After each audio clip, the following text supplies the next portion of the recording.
Le meilleur du pire de cas.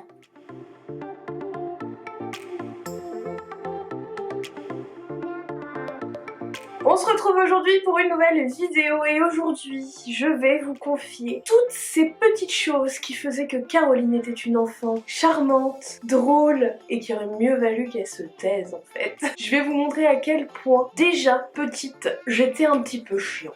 Donc j'ai appelé ma mère et on a passé 45 minutes au téléphone à retrouver toutes ces anecdotes de ma toute petite enfance à maintenant pour vous lister en fait toutes ces petites choses qui font que je suis une femme charmante. Donc on va commencer petite et on va y aller progressivement jusqu'à maintenant. Alors déjà on commence fort, enfin on commence tôt. Alors ma mère sait plus me dire si j'ai 1 an ou 2 à ce moment-là, mais en tout cas j'étais à la sieste. Ma mère en a profité pour se reposer aussi. J'ai réussi à sortir de mon lit et en fait chez mes parents à l'époque il y avait ce qu'on appelle un ficus avec du terreau dedans et des billes d'argile. Quand ma mère me raconte cette histoire, elle me la raconte texto. Je me suis réveillée de ma sieste, on essayait de me mettre dans la bouche des boulettes de terreau. J'ai ouvert un œil, je t'ai vu Caroline, de la terre plein la bouche et trop contente de ta connerie. Voilà, en fait je suis sortie de mon lit, j'ai été goûter le terreau du ficus et j'ai voulu en le faire goûter à ma mère parce que j'avais dû trouver ça très bon. Alors on continue, là j'ai 2-3 ans à peu près, on est toujours dans le sud avec mes parents. Donc on habitait dans une maison avec un petit jardin et dans le sud vous savez il y a des sauterelles. La voisine qu'on avait à l'époque, si elle regarde cette vidéo, excuse-moi, je ne m'en rappelle même pas d'avoir fait ça. En fait la voisine qu'on avait à l'époque avait peur des sauterelles. Alors moi ce que je faisais, j'attrapais les sauterelles de mon jardin et je les jetais dans le sien. C'est beau, c'est beau. On continue, j'ai toujours 2 ans et demi, 3 ans. Et pareil, dans le sud, sur les grillages des clôtures, vous savez les tout petits escargots, les petits escargots gris-blanc un peu cuits par le soleil. Et ben en fait ceux-là, c'est horrible ce que je vais vous raconter, c'est vraiment dégueulasse ce que je vous raconte. Ceux-là, je les attrapais, je les mâchouillais une fois ou deux, oui c'est horrible. Et c'est pas fini, c'est pas fini.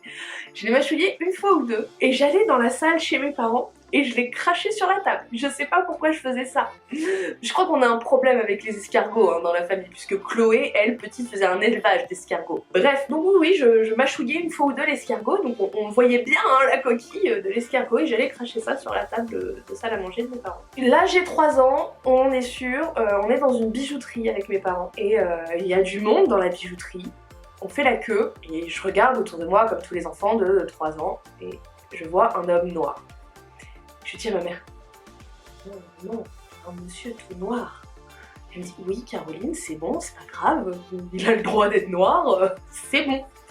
Oui mais maman, il est tout noir hein. Oui Caroline, c'est bon. Tu vois, dans ces moments-là, tu fous la honte à tes parents. Tu fous la honte à tes parents, clairement. Donc ma mère, elle savait pas comment se dépatouiller de moi qui lui disait, mais maman, il est tout noir, le monsieur. Et là, le monsieur en question est venu me voir, s'est mis à ma hauteur, il m'a dit, il est où le monsieur tout noir?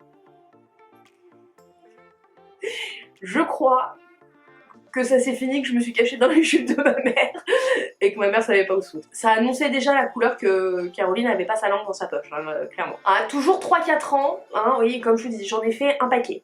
On était toujours dans le sud avec mes parents et en fait, mes parents ont été à un concours de pétanque, un truc de pétanque. Il y avait un monsieur qui était là avec mes parents, qui parlait et tout, et il me regarde et il me dit, bah, comment tu t'appelles ma petite fille? Bah, moi, toute fière, Caroline. Et je suis la princesse, je me pose, je suis trop fière de dire que je m'appelle Caroline. Et il me regarde et il me dit, oh, comme Caroline Chérie. Apparemment, il y a eu une série qui s'appelait Caroline Chérie, j'ai jamais regardé. Et moi, du haut de mes 3-4 ans, je l'ai regardé et je lui ai dit, bah non, comme Caroline la chiasse. Ça a bien froid. Le monsieur est reparti. Parce qu'en fait, j'étais tellement chiante, parce que j'étais vraiment chiante apparemment quand j'étais petite. Hein. Bon, ma mère fait ça de la tête en regardant la vidéo et dit, et même encore maintenant. Moi aussi je t'aime maman. Mais j'étais tellement chiante qu'en fait mes parents me disaient tout le temps, mais t'es une chiasse, t'es une chiasse, t'es une chiasse, plutôt que tu me fais chier, tu vois. Et bah c'est resté en fait. Et du coup bah moi quand le monsieur me dit comme Caroline Chérie, bah non, moi on me dit que je suis une chiasse, donc comme Caroline la chiasse, en fait. Normal. Là on continue, j'ai 4 ans, c'est sûr, j'ai 4 ans, ma mère m'a dit, c'est sûr t'avais 4 ans. On est en caisse avec ma mère, on fait la queue. On fait la queue pour payer nos courses. Et je regarde la caissière, je regarde ma mère, Je regarde la caissière, je lui fais « Oh, qu'est-ce qu'elle est grosse celle-là !» Même moi, tu vois, je suis mal de le raconter parce que la pauvre caissière... Ma mère elle me dit « Je savais plus où me foutre. » Tu m'étonnes. Alors apparemment après je me suis un peu calmée, mais en même temps c'est Chloé qui a pris le relais. Et là j'en ai fait une autre. Là c'est pas trop une connerie, c'est pas un truc que j'ai dit ou quoi, c'est plutôt un truc que j'ai fait qui était drôle. On était en vacances en Bretagne, je devais avoir 10-11 ans, c'était avant qu'on remonte en Normandie et on est remonté en Normandie en 2000. Mes parents m'avaient trouvé une petite crique pour se baigner, toute mignonne, en plus de la marée mais pas trop de vagues, enfin nickel. En plus l'eau était super claire, sauf que il y avait, d'après mes mots, un gros requin rose. Comprendre, un petit poisson grand comme ça, rose, qui me coursait. Sauf que j'en avais tellement la trouille parce qu'en fait, dès que je rentrais dans l'eau, il avait pas peur de l'être humain et il arrêtait pas de me tourner autour. Donc moi, ça me foutait la trouille et je voulais plus aller me baigner. J'assume, hein, le gros requin rose m'a fait peur pendant 15 jours de vacances. Là, je dois avoir 13-14 ans, on était déjà en Normandie, j'étais au collège. On rigolait avec les copines et tout et... à un moment donné, il y a une des filles qui me dit je sais plus quoi. En rigolant, je lui dis de toute façon, je vais le dire à ta mère. Ouais, ça a mis un gros blanc dans l'assistance et elle est partie. J'ai pas compris. Et il y a une des filles qui m'a pris à part et qui dit sa mère est morte il y a 2 ans. Ah, à boulette. Ah pardon. Voilà, mise pied dans le plat, c'est moi. Aucun problème, c'est moi. Cette anecdote là, c'était pour mes 18 ans. Faut savoir que j'étais une fêtarde à ce moment-là. J'étais pas en mode boîte de nuit, hein, pas du tout. J'ai toujours eu horreur de ça. J'étais plutôt en mode je vais faire la fête chez les copains. Et pour mes 18 ans, en fait, on était une bande de copains de lycée. Et 3 d'entre nous fêtions nos 18 ans à 3 mois d'intervalle, septembre, octobre et novembre. Et on s'est dit, bah pendant les vacances d'octobre, on fête nos 18 ans, c'est pas grave. Du coup, on se retrouve chez la copine parce qu'en plus ses parents étaient pas là. On commence à tout installer dans la journée, on fait à manger, c'était soirée déguisée, tout bien. Et moi, une fois que tout est installé, tout, je commence à me sentir pas bien. Je suis un peu vaseuse et en fait je m'aperçois que je suis carrément malade. Il s'avère que j'ai la gastro et que je me retrouve clouée au lit chez la pote à 18h30. Trop bien. Donc les copines disent bah, on peut pas te laisser dans cet état là ici, enfin tu vas pas passer une bonne soirée, on va appeler tes parents. Ok, pas de souci. Donc les filles appellent ma mère et disent à ma mère Caro est malade, faudrait venir la chercher. Et là, réponse épique de ma mère. Oh me dites pas qu'elle a déjà bu et qu'elle est cuite dans un coin. Ah non, non, non, elle a pas bu hein madame Duval.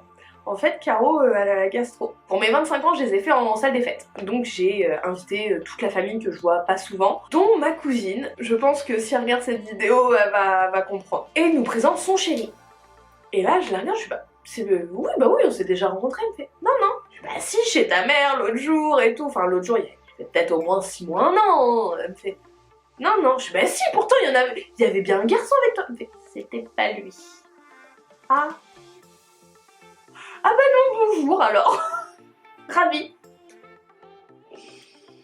Là où je travaillais avant, on avait une habitude, c'était tous les midis, même si on n'était pas dans les mêmes services pour travailler, on se retrouvait tous à une dizaine de collègues et on mangeait tous ensemble et on se racontait notre vie et tout machin. Et il y avait une des collègues autour de la table, sa fille s'appelle Shirley. Et moi, dans ma tête, parce que je suis une meuf méchante, je pense, clairement, je vois que ça.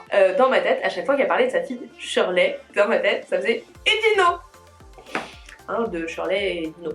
Mais je me mettais des gifles mentalement pour pas le dire, parce que, voilà, enfin, on peut pas dire ce genre de choses. Donc je disais rien, je disais rien. Et il y avait un autre collègue qui un jour nous dit ah tout le monde je suis content, j'ai rencontré quelqu'un, ça se passe bien, ça fait quelques mois qu'on est ensemble et tout. Donc il nous raconte tout ça et tout. Puis là on dit elle s'appelle comment? Et il nous dit Shirley. Et moi, les 2 pieds dedans, je lui dis comme Shirley et Dino. Et là la collègue qui était à l'autre bout de la table fait oui comme ma fille. Pardon? Je vais aller mourir à côté. Donc c'était il y a 3-4 ans. J'arrive à une soirée chez une copine, je ne connais personne. Donc je fais le tour, je dis bonjour, et en fait je me rends compte que c'était plein de gens du boulot. Et je me dis bon ok, Caro, fais pas de boulettes, c'est des gens avec qui tu pourras un jour peut-être travailler, qui pourront peut-être être tes collègues ou ton chef. Tranquille. Et là, il y a une personne qui arrive après et du coup, il vient me dire bonjour, je me présente, je dis bonjour Caroline et lui il me dit bonjour Michel. Le mec, il avait 30 ans. Je le regarde, je dis Michel, tes parents ils t'aimaient pas? Et là, il me regarde, il me fait bah non, mais mes parents ils sont bretons. Ah, ça n'excuse pas tout. Et là, je suis partie fumer ma clope tranquille. Le mec était livide, il a rien compris à sa vie, le pauvre. Et moi, je suis partie comme ça. Ma pote, elle est venue me voir, elle me fait oh, t'as pas osé, Caro. Je suis putain 39. Oui, voilà, je pense que j'ai fait le tour. Je pense que je vous en ai livré assez. N'hésitez pas à me dire dans les commentaires si vous aussi vous faites de temps en temps des petites conneries, boutades, maladresses, comme ça. Voilà, moi je vous ai fait une petite compilation du meilleur du pire de Caro. En tout cas, n'hésitez pas à me dire dans les commentaires si ça vous a plu, à laisser un petit pouce bleu si c'est le cas, à vous abonner si ce n'est pas déjà fait. Moi je vous embrasse très très fort et je vous dis à la prochaine vidéo. Je viens de m'esquinter le nez.